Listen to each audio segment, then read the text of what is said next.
48-bob. Babu rukubi salasatin ala dabba. 3 kishi bitta ulovga minishligi. Bu jonivorga ozormi yo'qmi ya'ni? Bitta eshakka 3 ta odam minib olsa masalan. 3773-hadis.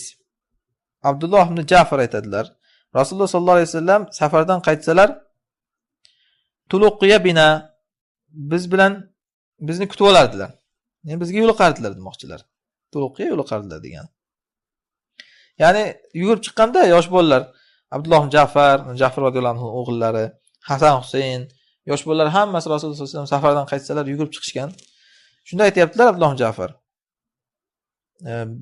Meni va Hasan va Husaynni olib chiqilindi Rasululloh sollallohu alayhi vasallamning oldiga, ya'ni Rasululloh ularni kutib olganlar. Yoki ular Rasulullohni kutib olishyapti ya'ni. Shunda birimizni oldilariga qo'ydilar, boshqamizni orqalariga qo'ydilar. Madinaga keldik. Mana shu hadisdan hozir dalil chiqyapti. 3 kishi bitta ulovga minyaptilar. Endi albatta yosh bolalar bo'lganliklari uchun ulov undan katta bir ozorlanmagan. Katta odam 3 tasi bitta ulovga minib olgan degani emas, albatta bu hayvonni toqatiga qaraladi. 3 kishi bitta ulovga minishligi. Xullas bu yerda hozir bu muruvvatsizlik emas, ikkita 3 odam birlashib mingashib yurishligi bitta ulovga, ya'ni Rasululloh shunda yurganlar mana. 49-bob. Babu tatribil kitob. Maktubni tuproqqa belash yoki kitobni. Bu nima degani? Masalan, bir odamga maktub yozsangiz qog'ozga yoki bir kitob yozsangiz daftaringizga, shuni ustiga tuproq sepib qo'yishlik buyurilyapti. Nima uchunligi hozir hadisda aytiladi. 3774-hadis Jabr radhiyallohu anhudan. Rasululloh sollallohu alayhi vasallam aytdilar: "Tarribu suhufakum anjahu laha inna turaba mubarakun." Qog'ozinglarni tuproqqa berib qo'yinglar, u unga foydalidir, chunki tuproq muborakdir deganlar. Buni sharhida ulamolar aytganki, birinchidan bu tavakkul uchun. Misol uchun bir odamga maktub jo'natmoqchisiz, shu maktub yetib borishi yoki kitobingiz tarixda qolishi yozganingiz. Shu narsalarda siz kitobingizga suyanmasdan Allohga suyanayotganingizni ko'rsatib qo'yish uchun ustiga tuproq sepib qo'yasiz kitobni. Ya'ni bu tuproqdan kelgan tuproqqa ketadi degandek qilib. Arzimas degandek qilib. Bir odamlar bor-ku, mendan keyin shu ilmim yo'qolib ketmasin-da deb hamma narsaga hammaga buyruq qilib yuradi. Shuni bilingki, sizdan keyin ilmingizni saqlab qoladigan narsa sizni bunaqangi g'amiz emas, ixlosiz. Rasululloh sollallohu alayhi vasallam hadislarni yozishni buyurmaganlar, aksincha qaytarganlar. Lekin shuncha hadis turibdimi, mana qarang. Qur'on o'zi Rasululloh sollallohu alayhi vasallam zamonida bir kitob holatida emas edi. Lekin hamma yoq Qur'onmi mana? Ulamolar kitoblarini ham qarasangiz xuddi shunday mana aksari. Inson xullas o'zini juda qadrli odam sanamaslik kerak degan. Aksincha o'zini arzimas odam sanash kerak. O'zini faoliyatini ham shu uchun tuproqqa belab qo'y degan, yozgan kitobingni. Alloh uchun bo'lsa qoladi. Alloh uchun bo'lmasa tilladan yozib qo'ysang ham yo'q bo'lib ketadi. Alloh uchun bo'lsa tuproqqa ko'mib qo'ysang ham qoladi. Ana shu ma'noni tushuntirilyapti bu yerda. Sahifalaringni tuproqqa belab qo'yinglar, ana shu foydali degan. Chunki tuproq muborak. Ikkinchi ma'nosi buni tuproqqa belab qo'y deganda, avvalgi zamonlarda bunday siyoh bilan yozilgan qog'ozga. O'shanda tuproq sepib qo'ysa ustiga tez qotgan u. Siyoh, qurgan ya'ni. Shunda shu olib ketmagan, bu olib ketmagan. Ana shu nazarda tutilgan deyilgan.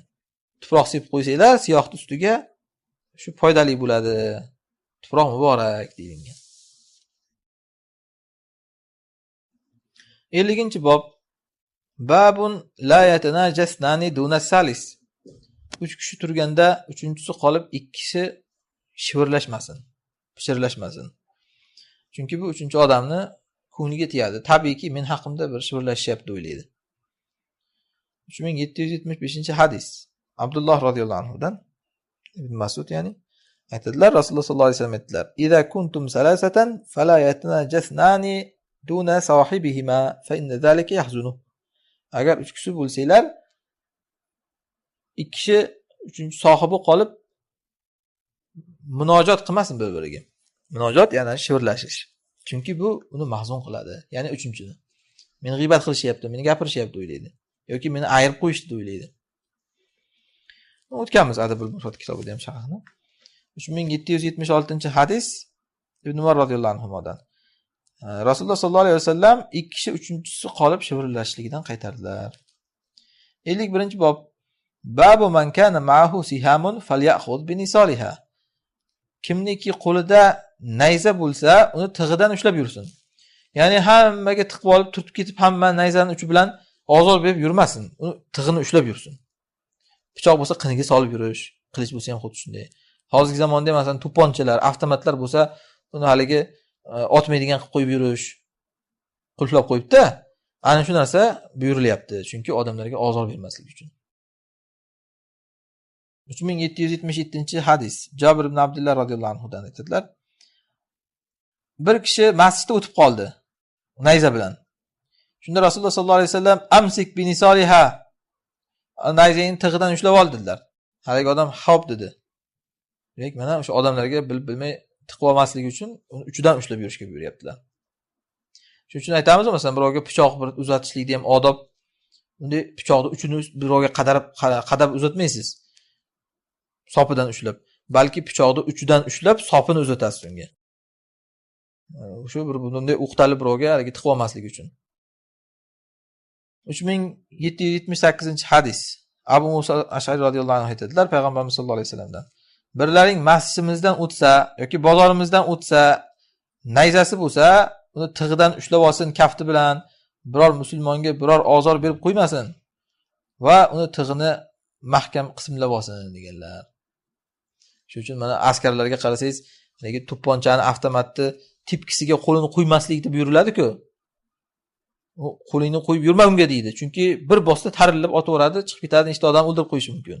U tepasiga qo'yib yuradi qo'lini. Shu to'pponchani haligi tepkisini yoniga qo'yib yuradi qo'lini. Qarang, e'tibor bering, askar zotida hammasiga shu tarbiya beriladi. Mumkin emas to'pponchaga tepkisiga qo'lni qo'yib yurish. Mana shu narsalar qarang, hadisda aytilgan aslida. Mujohidlar ham mana shu odoblarga amal qilish kerak. O'zi idodda bu narsa o'rgatiladi ham, shuning uchun mujohidlarga ham.